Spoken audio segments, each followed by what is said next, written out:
Buenos días. Bueno, muchas gracias, Humberto, por la invitación recurrente, ¿no? Y de estar juntos en este tema que es realmente muy importante y muy complejo. Sí, está bien, vamos a hacer al final, primero voy a exponer un poquito este tema de la promoción del empleo registrado, así se llama el capítulo sexto, y después voy a dejar unos minutos para explicar, bueno, el devenir del decreto 70 y sus avatares jurisprudenciales. Vamos a empezar entonces con el tema de este capítulo sexto, ¿eh? Que se llama Promoción del empleo registrado. Perdón, que no, ahí está. Recibe como nombre Promoción del empleo registrado. Eh, Como todo este paquete, esta ley ómnibus, como se le llama, o ley de regularización, o el nombre que tiene, está generando muchísimas dudas.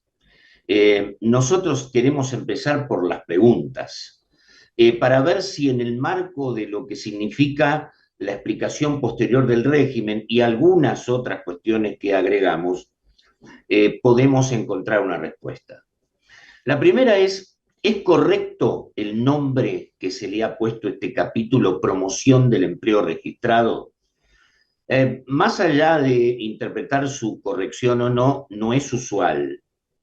Porque como bien anticipó Humberto, y esto es así, se trata de un blanqueo laboral. Vamos a ver cuál es un poco el componente o el concepto del blanqueo laboral a continuación de esta.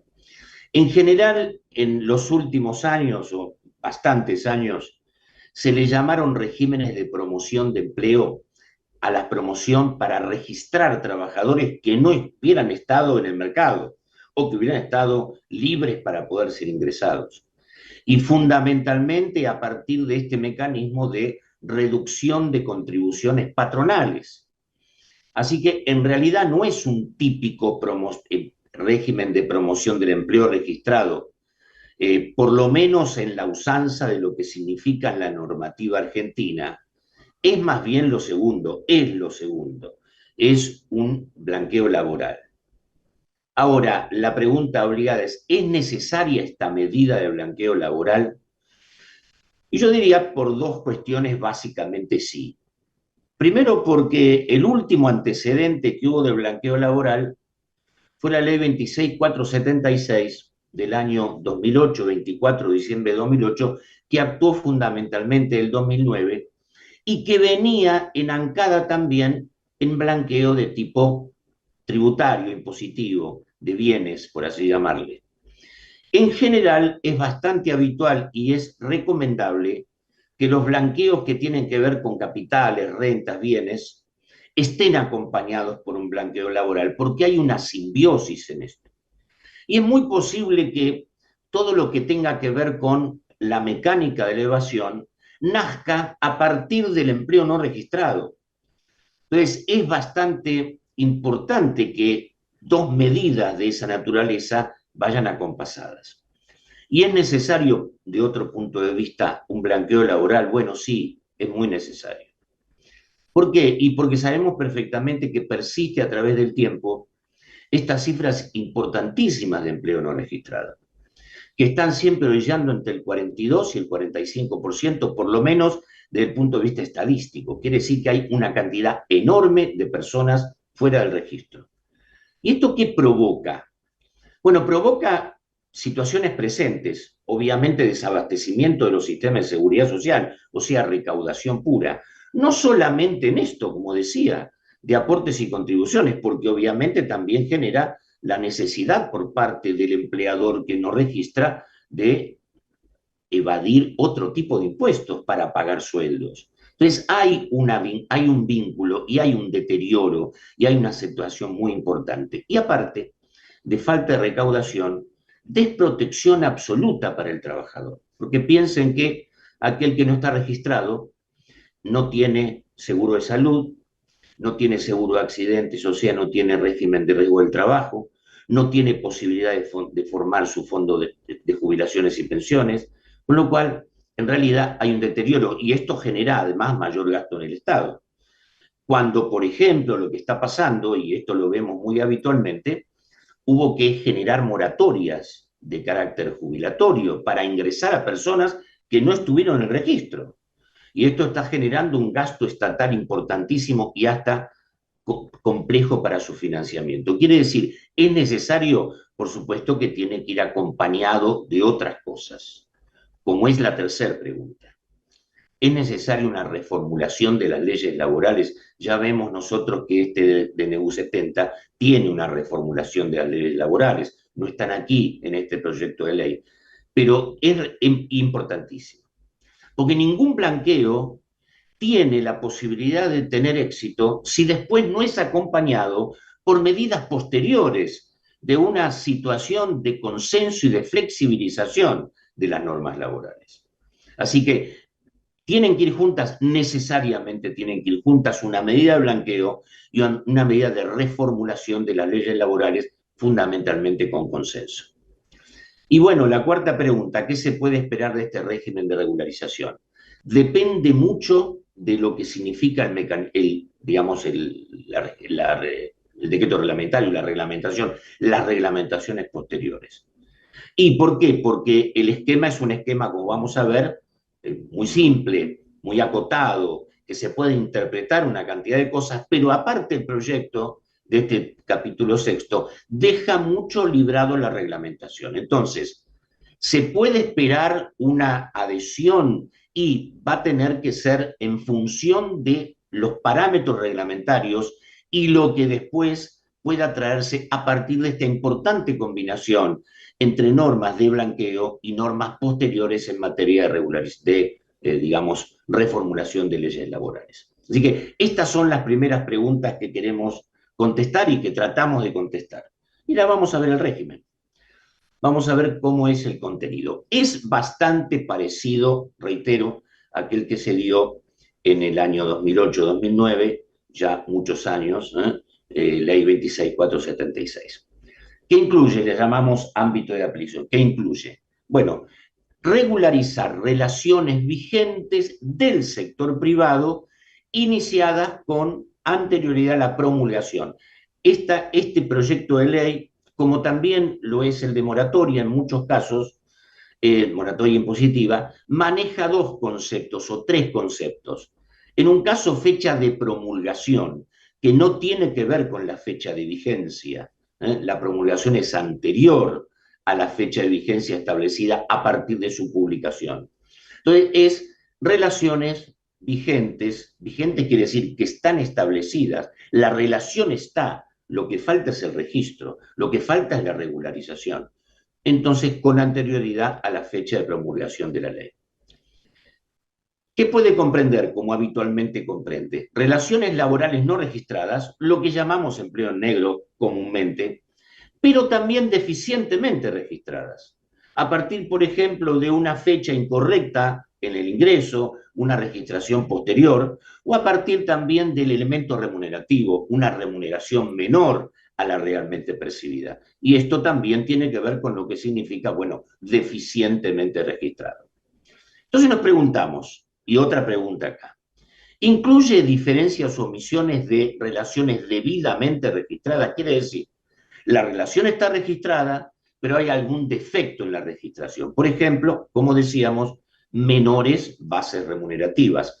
¿Esto es fácil? Sí, es fácil y es fácil de identificar, claro, porque puede haber incluso ajustes producidos por la administración fiscal respecto de diferencias remunerativas que tienen que ver con personal registrado, pero la situación es de deficiencia en la registración, con lo cual entrarían, sí, aquellas situaciones que tienen que ver con defectos en la registración, fundamentalmente aquello que tiene que ver con el elemento sustantivo que es la remuneración. Entonces, incluye eso que pueden ser diferencias de relaciones registradas, pero incorrectamente registradas en forma errónea o en forma premeditada.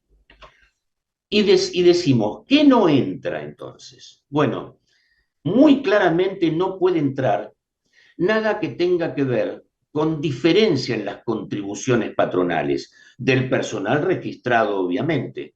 Y esto sucede muy habitualmente y es factor de ajuste permanentemente, por ejemplo, las diferencias detectadas por la Administración Fiscal por la utilización incorrecta de la alícuota de contribuciones patronales, tanto a partir del decreto 814 como la nueva ley 27541, y también esas diferencias que se han provocado por la utilización incorrecta de esos regímenes de promoción de empleo. El último ha sido la ley 26940, que tenía 2 capítulos para pymes y regularización general. En ese caso, cuando estamos hablando de diferencias contributivas, esto obviamente no entra dentro del ámbito de aplicación que hemos descrito en la pantalla anterior. Pero ¿qué pasa? Bueno, aquí hay una conexión entre este capítulo y el capítulo anterior, que se llama de situaciones de orden fiscal o capítulo fiscal. Estas diferencias provocadas por situaciones de ajuste en materia de contribuciones patronales pueden ser ingresadas por el capítulo quinto, sí, por supuesto.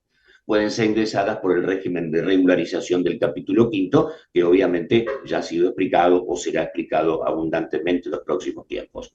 Así que no es que no hay posibilidad dentro de este capítulo sexto, pero sí las posibilidades están íntegras dentro del capítulo quinto, que son las famosas medidas fiscales. Bueno, importante distinción respecto de cuáles relaciones en función de las leyes que los amparan o regulan. No, dice relaciones del sector privado. Relaciones del sector privado hay muchas, inclusive enmarcadas en distintas leyes. Y no hace ninguna mención en sentido positivo que lo incluye o en sentido negativo que lo excluye respecto del régimen del trabajo horario, ley 26727. Ni lo incluye ni lo excluye, no dice nada. Después vamos a ver cómo deviene en esto la reglamentación. Tampoco hace ninguna referencia en el ámbito de aplicación a la ley 22250, que sabemos que es el régimen de la industria de la construcción, pero aquí, a pesar de que no lo incluye ni excluye del ámbito de aplicación, sí dice que está condonado, porque luego vamos a ver en materia de beneficios, la contribución especial con destino a este régimen. Entonces, ¿qué quiere decir esto? Y bueno, seguramente se tendrá que aclarar por reglamentación. Si bien no está incluido en forma expresa, sí está incluida en forma expresa la condonación de la contribución especial de este régimen, con lo cual podemos concluir en que está incluida las relaciones de la industria de la construcción, o sea, 22250. Y por supuesto, en este caso, y siempre esto no involucra a los trabajadores de casas particulares, con lo cual aquí sí podemos decir que no solamente no lo incluye, sino que ninguna reglamentación incluirá la posibilidad de regularizar relaciones de los trabajadores de casas particulares, ley 26844. Y bueno, ¿cuáles son los beneficios que tiene este régimen de blanqueo? En principio, condonación de las deudas por capital e intereses que tengan como causa las regularizaciones efectuadas. Vamos a ver ahora, en la próxima pantalla, cuáles son esos subsistemas, cuáles subsistemas son los que generan obligaciones y que quedan condonados. Respecto de los intereses, nada dice más que esto, es decir, que la condonación de intereses queda derivada al mecanismo reglamentario y, en todo caso, le pone un tope que no puede ser inferior, o digamos un parámetro, que no puede ser inferior al 70% de los intereses que se hayan devengado producto de esa deuda de capital. Siempre teniendo en cuenta que en materia de seguridad social la prescripción es decenal, con lo cual las deudas pueden ser muy antiguas y, por supuesto, es más, existe la posibilidad, como estamos en el ámbito laboral, esto se toca con el ámbito laboral, de incluso regularizar relaciones más antiguas que las prescriptas, que las no prescriptas, o sea, también prescriptas que son deudas naturales.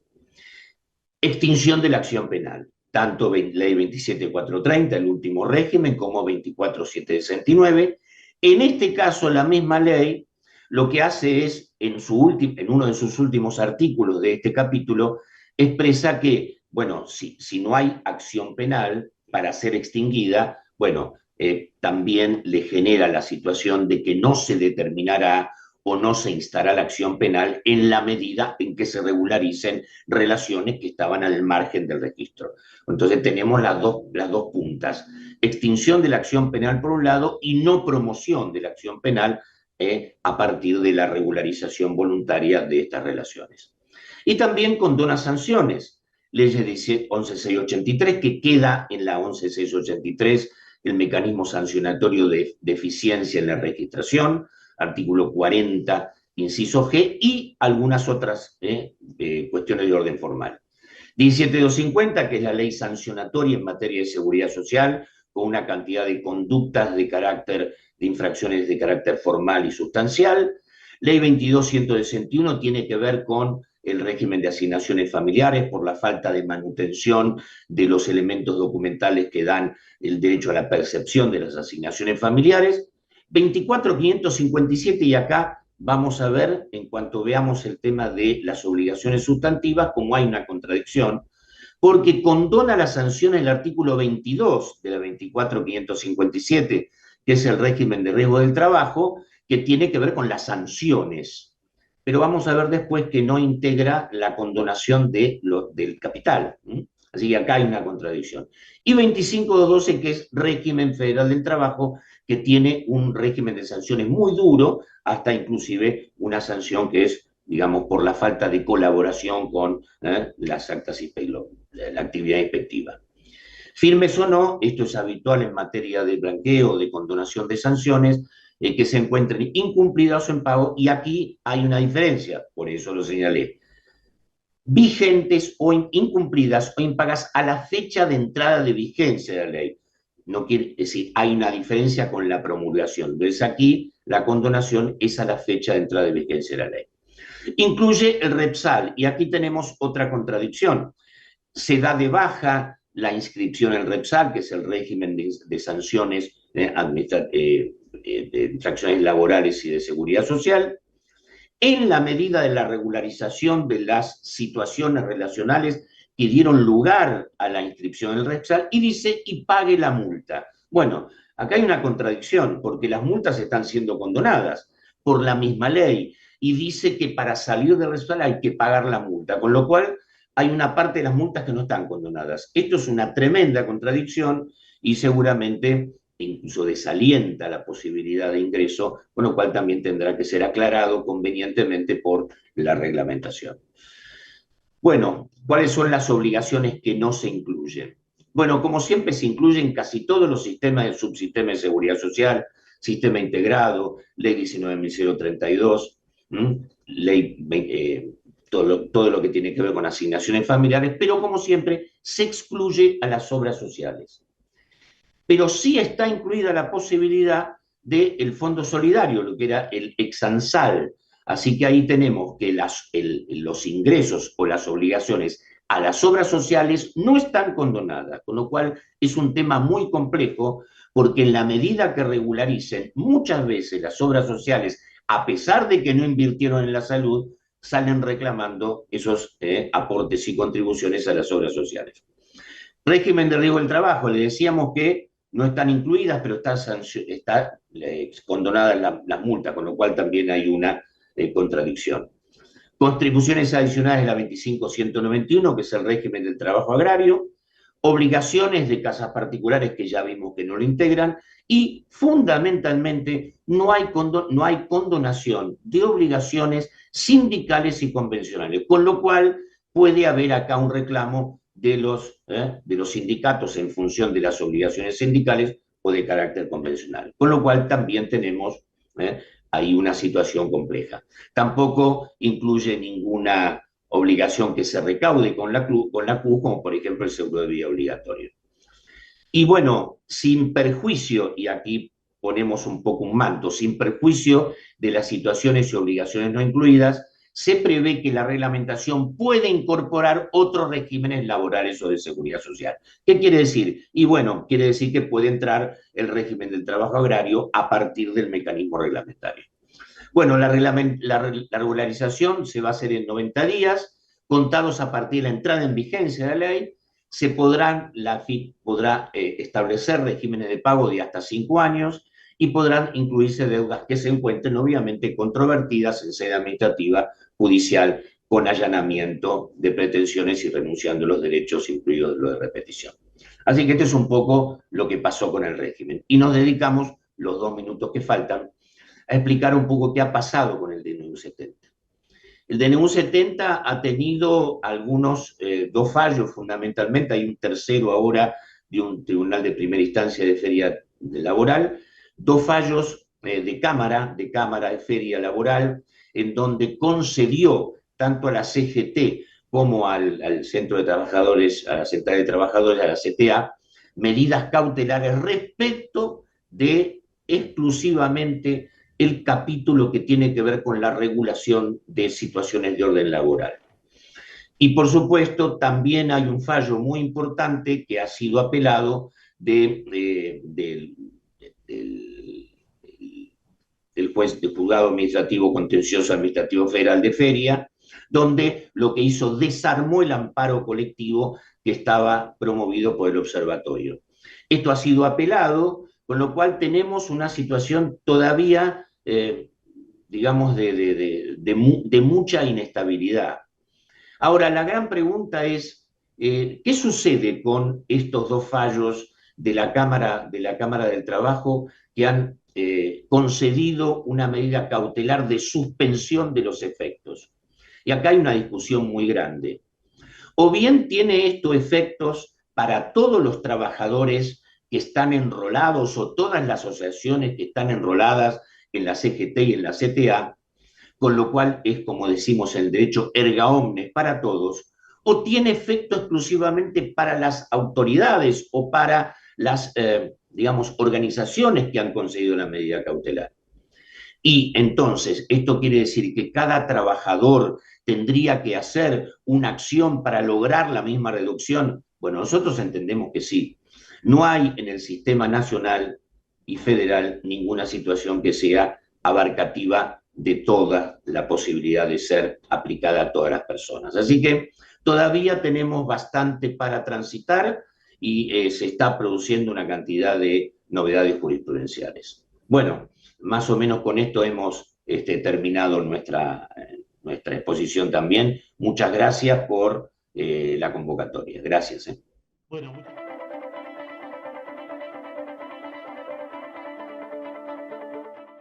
Bueno, gracias Humberto. Sí, hay dos preguntas muy interesantes. Una es referida y preguntan si en el caso de regularizar personal también se condonarían las multas de la 24.013. Bueno, aclaremos primero cuáles son las multas de la 24.013. Son estas sanciones conminatorias que acompañan a la demanda de la persona. O sea, cuando la persona demanda por despido indirecto, por falta de registración, se acumulan, aparte de los conceptos indemnizatorios, estas multas de la 24.013 muy gravosas, pero que en todos los casos son a favor del trabajador. Es decir, no son multas que recaude el Estado, sino que son multas que están reconocidas por la misma ley a favor del trabajador. Bueno, la contestación por ahora es no. No están incluidas taxativamente dentro de las condonaciones de multas. Ayer dijimos cuáles eran todas aquellas que tienen que ver fundamentalmente por la falta de ingresos de aportes y contribuciones. No parece estar pensado este régimen como un blanqueo laboral de relaciones laborales que han ido transitando la etapa, digamos, judicial. ¿Tendrían que ser perdonadas o tendrían que ser, digamos, condonadas también? Seguramente sí, porque esto, digamos, daría la posibilidad de que mucha más gente se interese. Pero por ahora el texto de la ley taxativamente no nombra la posibilidad de condonar estas multas de la ley 24.013. Sí, esta es una de las preguntas.